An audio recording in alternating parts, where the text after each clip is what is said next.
What's up, everybody? John from Old Reading Farm here. Thanks for joining us. In today's video, we are going to talk about the economics of farming and I guess chainsaw carving in 2025. Now, we are not going to get political, I hope. All right, so 2025, as I'm sure all of you realize, has been a very interesting year all around for everyone. And I don't know if you noticed, but the economy has changed. And I'm not going to talk about like inflation and whatever. I actually listened to a very interesting podcast about inflation that's actually pretty old, it's from last year, but really talks about like what it actually is and stuff like that. And it's not generally what everybody thinks it is, but besides the point. So we have noticed, and if you don't know, if you're new and this is your first time watching this, my wife and I run an alpaca farm here in Newtown, Connecticut. We have 23 or 28 alpacas, I can't remember which. We have 13 chicken coops with somewhere around 100, 150 chickens. We have 6 emus and 7 peacocks, as well as 2 mini donkeys and 2 Great Danes.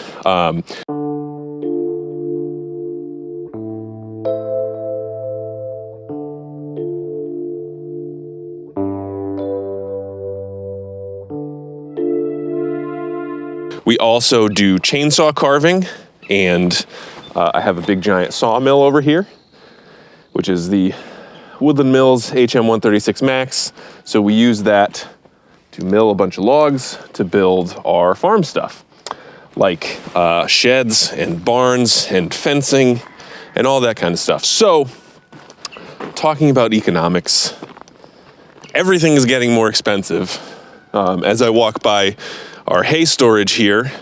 So for us, and now this may blow some of your minds, because if you're watching this in like maybe the Midwest or the South, so this is our hay barn. So we have 2 different types of hay in here.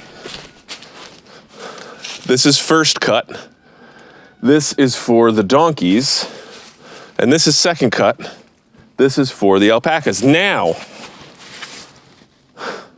second cut is always more expensive. Do you guys want to guess how much these hay bales cost per piece? I'll let you guess. Go ahead. Wrong. Well, actually, maybe some of you are right. I'm not Dora the Explorer. I don't know what you said. But the second cut bales, these are all 50-pound 2-string bales. Second cut bales, $12 each. $12 each. $12 each. Now, we used to go up to Vermont and get, which was fantastic hay from our buddy Chris up there, but it was $5 a bale, but that was like 6 years ago. I don't know. He's probably increased. I would imagine he's increased prices since then. But so $12 a bale and $11 a bale for first cut. Now, we used to also get these big giant bales of second cut hay delivered, but it ended up. It's so interesting because, man, it was a pain in the neck to store all those bales, and also there was a delivery fee. So it ended up like the tonnage, the weight per pound was actually higher for those big bales. Plus, with these little bales, they will actually deliver it and stack it for the same price. So that's a plus. But anyway, so diesel's more expensive, so processing hay is more expensive, and yada, yada, yada. But also, the big income earner so far, besides chainsaw carving, so just on the farm, we haven't been selling our alpaca products. We really only sell those in the fall and winter. So we basically start doing craft shows in September with the farm stuff. And at those craft shows, we'll sell things like hats, we'll sell the yarn, we'll sell socks, gloves, wrist warmers, dryer balls, all kinds of stuff. And so that stuff does really well, but that's only in the fall. And it's supposed to be warmer right now. Like, I took the water heaters out of the alpaca and the peacock waters, and of course, the next day it's cold. And now it's like 27 degrees, or maybe it's like 35, I don't know. It's cold though, man, come on. Warm up already. But anyway, so big seller this year for the farm has been hatching eggs. We have probably 25 orders of Ayam Cemani eggs, varying from half dozen to full dozen, that are just on back order currently. And I'm sure that's because eggs are so expensive. I saw someone in the Woodland Mills product group saying they use their mill to make a chicken coop because egg prices have soared to $6 a dozen. And I was like, bro, up here, eggs have been $6 a dozen for like 2 years. It's like now they're up to $8, $9 a dozen, which is crazy. And so we have a lot of people who are looking to get hatching eggs to hatch their own chickens so that they can get their own eggs. We also have sold a ton of chicks this year. And so, man, all right, so for all of you partners out there whose significant other, who you think is, egg crazy or incubator crazy, my wife, who I love very much, has our GQF Sportsman 1502, which is like a big giant cabinet incubator. So that's running. And then she has our, Matacoop X little NR360 lookalike running. And we have our Brinzy Ovation 56 running. And so we basically have the 1502 is running as like the majority of the time, and then we put it into the Matacoop, I think, to finish them off, or maybe she has a different set going right now. I try to generally stay out of it, but just know that for however crazy you think your partner is, my wife is, not that she's crazy.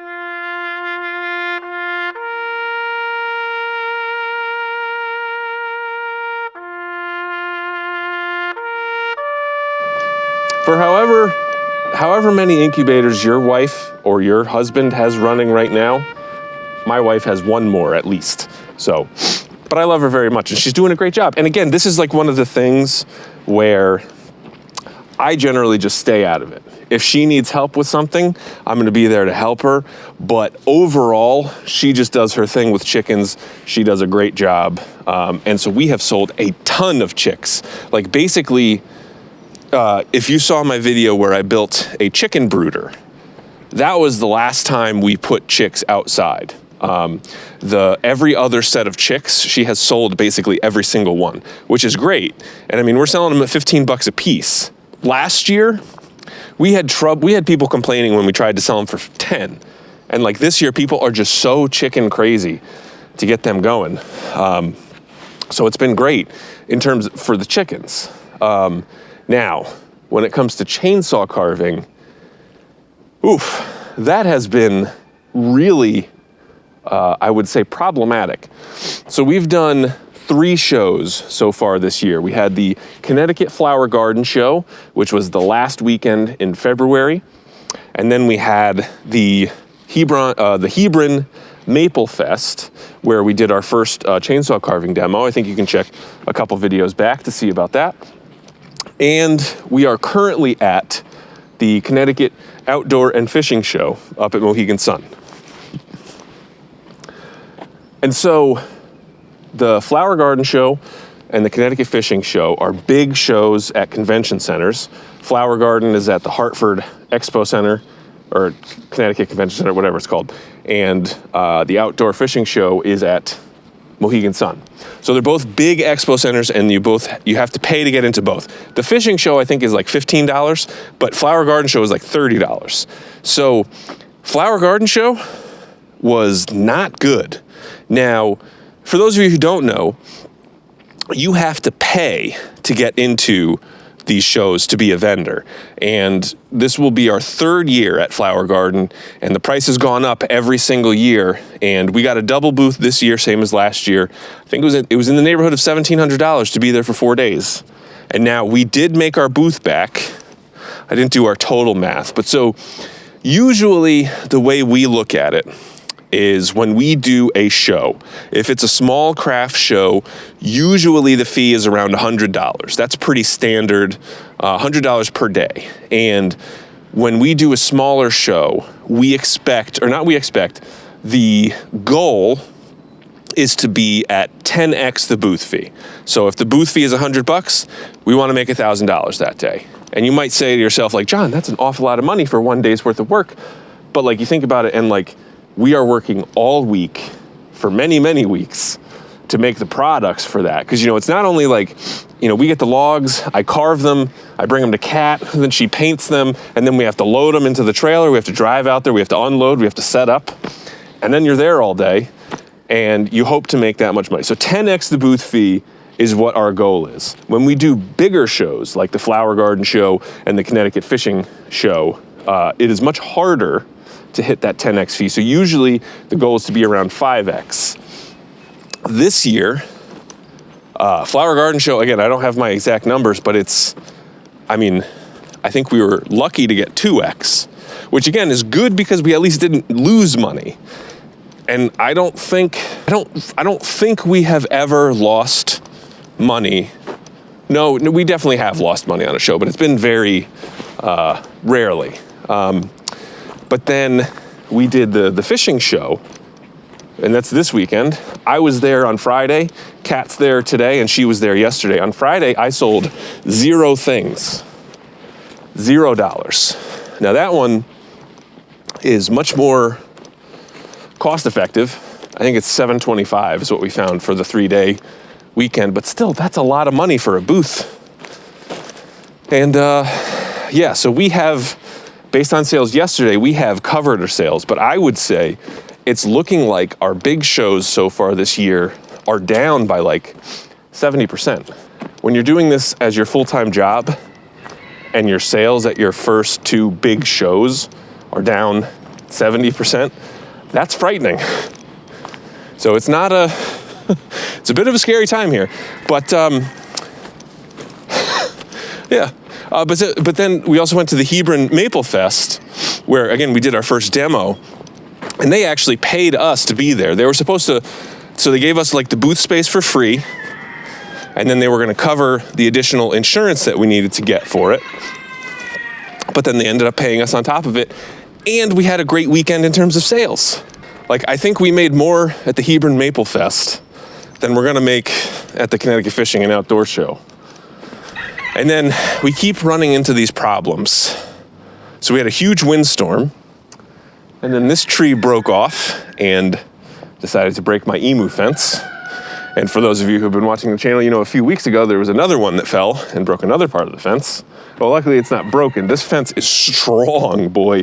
So it's just bent, and I'll have to do something to get it back up and running exactly, but I'll have to fix that today. And then, I have to bring hay to people too. Hay to people. I gotta hay the alpacas also. And the other thing that happened was this. So in our boy alpaca pasture, our little pen collapsed. And now, my assumption is, hey Fredo, that these boys were getting into a fight and then sort of jumped and pushed this thing over. But I mean, look at that. Broke it off right at the base. And this is hardwood, this is maple. And you can see, so this one also got messed up. This broke off there, but I think that's because this is a beef. This is actually one of the first fences that I built with my old sawmill. So these posts are 2 years old at least. And I built this gate to be too beefy. So this is an actual 2x, and this is all oak. So this is a super heavy gate. So I'm not surprised that this fell over at this point. But then this one broke also, so I had to just rig something up so that this doesn't completely fall over. Bummer, man. But also, looking at this again, I think these are probably 10 feet apart. And if they were 8 feet instead of 10 feet, I think it probably would have been stronger. So just on top of everything, the stress of sales being way down, there's still a ton of farm chores that I need to do. There's a ton of milling that I need to do to be ready for all of the projects that we want to do this spring, like building more raised beds and doing more fencing. But the thing that, you don't or can't take into account is repairs like this. That's going to be at least a day to fix and a bunch of materials. And we also have shearing day coming up in less than a month. And I need to have that, at least something up for that. And then, I got a tree down over here. I got trees down over there. It's just, man.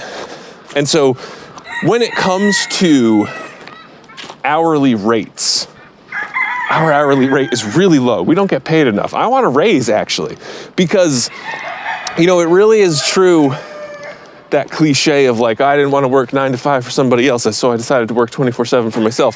Facts.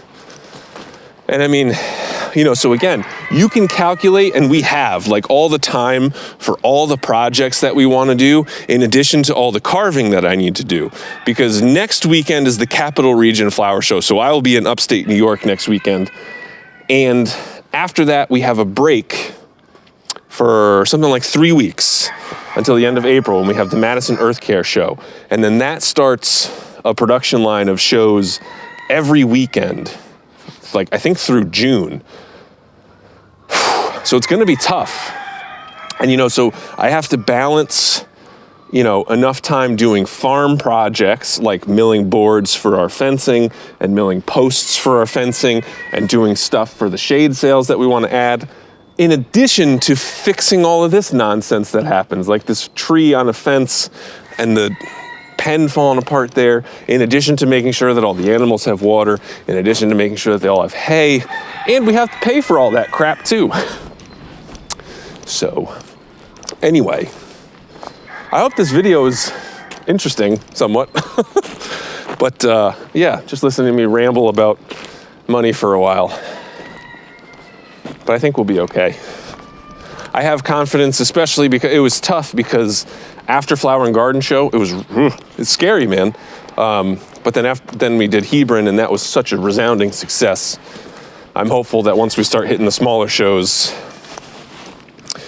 we still go, because, I mean, you know, chainsaw carvings are not an essential item. So if things go very bad, they could go very bad. But, yeah. Anyway. All right, I think we'll be okay. I'm pretty sure once we hit the smaller show circuit, we'll do just fine. And I mean, we can definitely survive if sales take a little bit of a dip. Hopefully they don't take a big dip. And, you know, support your local chainsaw carver if you can. And just remember, especially when you go to these craft shows, you know, some of these people just do it on the weekends for fun, for a hobby, just to make a little bit of extra cash. Support your local artisan is all I'm saying. All right, guys, I'm gonna stop rambling. I'm gonna get to work. Thank you guys for watching this video. I will see you next time.